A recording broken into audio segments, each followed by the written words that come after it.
Hello everyone, welcome to my channel study with Krishna Maya. मैं हूँ कृष्णा माया। मैं आपको क्लास 10th एनसीईआरटी बुक का जो भी सिलेबस होगा वो कवर करवाऊंगी, तो मेरे साथ बने रहिएगा। आज हम चैप्टर फर्स्ट का रियल नंबर करने जा रहे हैं, जिसमें सबसे पहले मैं आपको इंट्रोडक्शन करवाऊंगी, फिर उसके बाद इंक्लूड, डिवीज़न, लेमा मेथड करवाऊंगी। तो सबसे पहले हम करेंगे introduction of real number. Real number एक ऐसा वैल्यू है जिसको हम लाइन में रिप्रेजेंट करते हैं। जैसे कि आपका है कोई भी नंबर होगा, वो आपने क्या करना है, लाइन में रिप्रेजेंट करना है। ठीक है, तो जैसे ये आपका 0 1 2 3 ऐसे ही चलता रहेगा, ये आपका लाइन है। उसके बाद -1 और -2 और -3। क्लियर। फिर उसके बाद हम क्या करेंगे कि कोई भी नंबर को अगर आपने रिप्रेजेंट करना है, जैसे मुझे 2 रिप्रेजेंट करना है, तो मैंने यहाँ पर सर्कल या डॉट कर दिया। तो आपका ये है हमारा लाइन रिप्रेजेंट, और it is denoted by symbol R. और रियल नंबर को हम सिंबल आर से रिप्रेजेंट करते हैं। उसके बाद है अगला नेक्स्ट पॉइंट, जो कि है real number include all number. Real number जो है बहुत सारे नंबर से इंक्लूड है, जैसे कि नेचुरल नंबर हो गया। नेचुरल नंबर है आपका 1 से स्टार्ट होता है, 1 2 3 4 5। उसके बाद है अगला होल नंबर। होल नंबर आपका 0 से स्टार्ट होता है, 0 1 2 3 4 एस ऑन। अगर आपने इसको भी रिप्रेजेंट करना है लाइन में, तो आपने ये कर लेना है, ड्रॉ करना है एक लाइन 0 1 2 3 4 5 6। तो जैसे मैंने अगर इन नेचुरल और होल नंबर में से 3 को रिप्रेजेंट करना है, तो मैंने यहाँ पर किया हुआ है ये 3। ठीक है, तो इसी तरह अगला नेक्स्ट है रैशनल नंबर। रैशनल नंबर को भी हम लाइन में रिप्रेजेंट कर सकते हैं, लेकिन इसमें क्या फ़र्क है, इसको हम लिखते हैं P अपॉन क्यू के फॉर्म में। ठीक है, P अपॉन क्यू जो है वो न्यूमरेटर और डिनोमिनेटर कहलाता है, और Q is not equal to 0। It means Q जो है, यानी कि डिनोमिनेटर जो है, वो कभी भी इक्वल टू 0 नहीं होता। और जैसे मैंने एग्जांपल के लिए 3/7, 2/3, 7/1, 1/4/1 लिया हुआ है। और मैंने इसमें से जैसे 3/7 को रिप्रेजेंट करके भी दिखाया हुआ है आपको, ताकि आपको अच्छे से क्लियर हो जाए। आपका है 0 से मैंने क्या किया, 7 पार्ट्स में डिवाइड किया हुआ है। इसमें 7 पार्ट्स में मैंने लाइन में ड्रॉ किया हुआ है, 1/7, 2/7, 3/7। इसी तरह मुझे क्या करना है, 3/7 को रिप्रेजेंट करना है, तो यहाँ पर मैंने कर दिया। ठीक है, इसके बाद है अगला इरेशनल नंबर। इरेशनल नंबर जो है वो P अपॉन क्यू के फॉर्म में एक्सप्रेस नहीं होता, तो हम कहेंगे a number that can not express as a P upon Q. ठीक है, तो रैशनल नंबर क्या होता है, इरेशनल नंबर। इरेशनल नंबर √2 और √3 और पाई की वैल्यू होते हैं।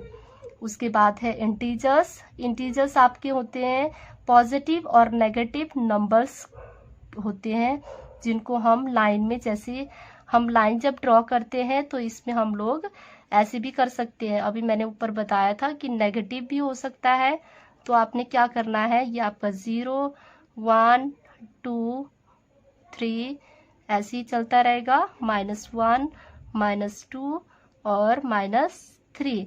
तो जैसे कि हमें इंटीजर्स में पॉजिटिव और नेगेटिव भी शो करना है, तो मुझे यहाँ पर मैं नेगेटिव भी शो कर सकती हूँ, -2।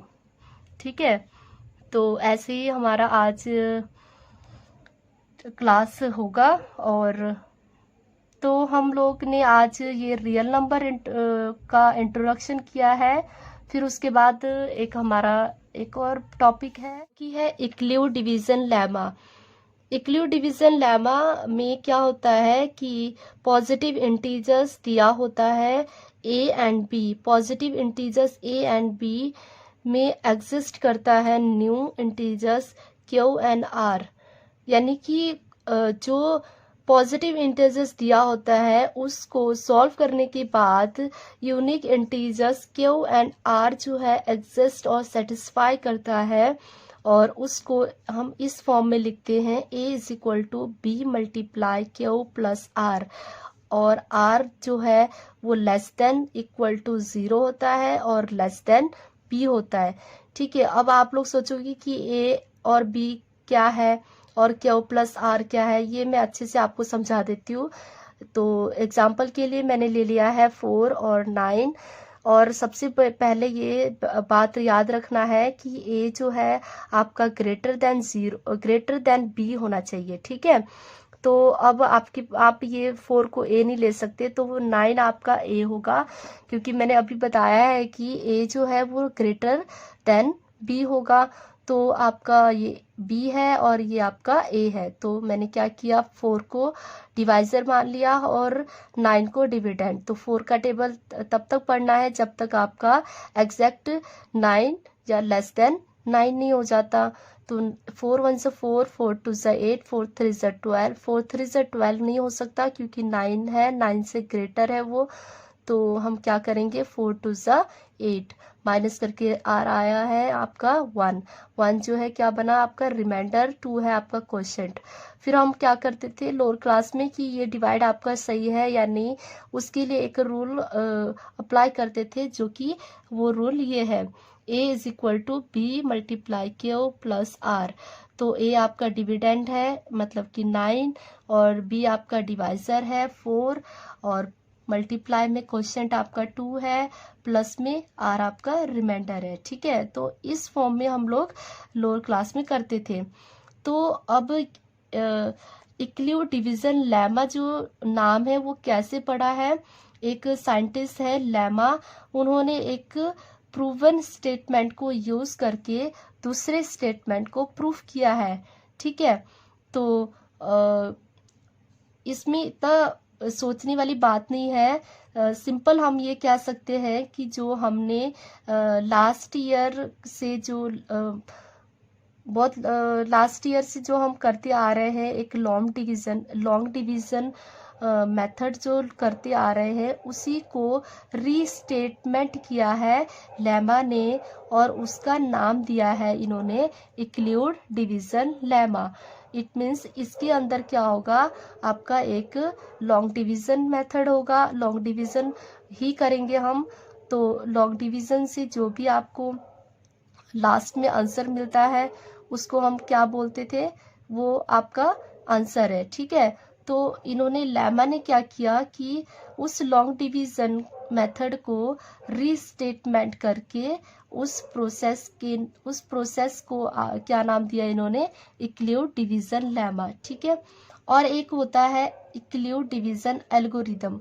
अब एल्गोरिदम क्या होता है कि एल्गोरिदम में भी एक एल्गोरिदम इसलिए जुड़ गया है, जो हमने लॉन्ग डिवीजन मेथड जो हम करेंगे उसको लिखने का भी एक स्टेप होता है ना, तो उस स्टेप को इन्होंने बोला है N algorithm is a series of well defined steps which gives a procedure for solving a type of problem is called Euclid division algorithm। ठीक है, यानी कि जो भी आपका जो भी जिस टाइप का भी प्रॉब्लम होगा उसको सॉल्व करने के बाद जो लिखने का जो प्रोसीजर होगा अच्छे से, उसको उस प्रोसीजर को लिखने, उस प्रोसीजर जो लिखते हैं उसको इन्होंने क्या नाम दे दिया है, इक्लूड डिवीजन एल्गोरिदम।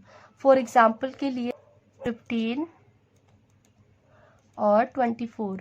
ठीक है, जैसे कि अब आपने देखना है कि 24 जो है वो ग्रेटर है 15 से, तो मैं क्या करूँगी, 15 यहाँ पर रहेगा और 24 यहाँ, क्योंकि आपका ये बी बन जाएगा और ये ए। ठीक है, तो 15 का टेबल रीड करेंगे, 15 का टेबल रीड करेंगे। 15 1 सा 15, 15 2 सा 30 होता है, तो 30 नहीं ले पाएंगे हम, तो 15 1 सा 15 क्लियर। अब इसको हम माइनस करते हैं तो 9 आया है। अब जो लॉन्ग डिवीजन मेथड में क्या होता है कि अब ये वाला जो स्टेप है ना, ये जो फर्स्ट स्टेप, इसको हम बोलेंगे फर्स्ट स्टेप, ठीक है। फर्स्ट स्टेप को हम लिखेंगे जैसे कि इसी फॉर्मूले से लिखना है। ए आपका क्या है, A is equal to B Q plus R, ठीक है। तो ए आपका क्या है, ए आपका फर्स्ट स्टेप में, मतलब मैं यहीं पर लिख देती हूँ, फर्स्ट स्टेप है आपका 24 is equal to 15 multiply 1 plus 9, ठीक है। ये आपका क्या है, quotient, sorry divisor, quotient plus remainder, ठीक है। अब नेक्स्ट जो सेकंड स्टेप होगा, वो सेकंड स्टेप फिर आपने लॉन्ग डिवीजन में करना है। मतलब कि आपका ये अभी क्या हुआ, फिनिश नहीं हुआ, तब तक डिवाइड करते रहना है जब तक आपका 0 नहीं आ जाता, तो ठीक है।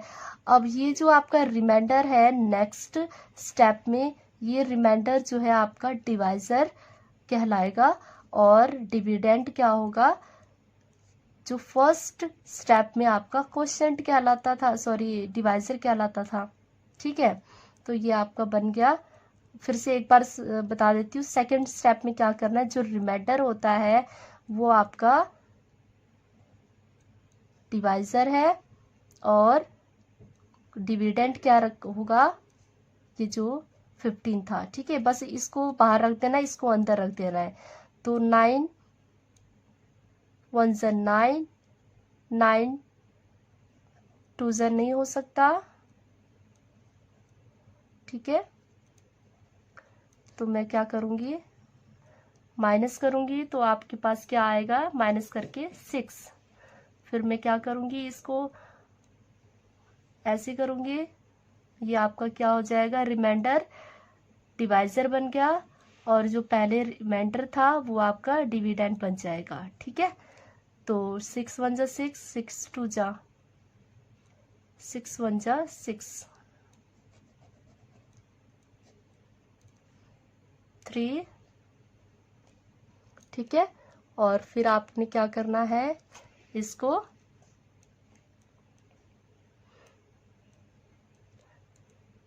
डिवाइड कर देना है, 3 2 6। देखो यहाँ पर 0 आ गया ना, तो ये यानी कि ये आपका लॉन्ग डिवीजन मेथड है। तो इसको जो स्टेप टू स्टेप लिखना है उसको हम बोलेंगे इक्लियोड डिवीजन एल्गोरिदम। तो जैसे अब हमने सेकंड स्टेप लिखना है, सेकंड स्टेप में आपका डिविडेंड है 15 इज इक्वल टू आपका डिवाइजर है 9, और क्वोशेंट है आपका 1, और रिमाइंडर है 6। उसके बाद है थर्ड स्टेप, थर्ड स्टेप में है आपका, थर्ड स्टेप में फिर से हो जाएगा आपका 9 डिविडेंड, और डिवाइजर होगा 6, और मल्टीप्लाई फिर क्वोशेंट 1 आया था हमारे पास, प्लस में रिमाइंडर है आपका 3। फिर फोर्थ स्टेप में है आपका 6 डिविडेंड, और डिवाइजर आपका 3, और क्वोशेंट बना है आपका 2, और प्लस में रिमाइंडर 0, ठीक है। तो ये जो आपका है, इसको इस 4 स्टेप में जो हमने लिखा है, इसको इक्लियोड डिवीजन एल्गोरिदम बोलते हैं। ये थी आज की क्लास, और फिर हम नेक्स्ट क्लास में पढ़ेंगे यही इसी थ्योरम से, यानी कि इसी मेथड से, use Euclid algorithm to find the HCF, ठीक है। तो मैं वो क्लास आपको जल्द ही प्रोवाइड करवाऊंगी। तो आज के लिए इतना ही, till then take care, bye bye.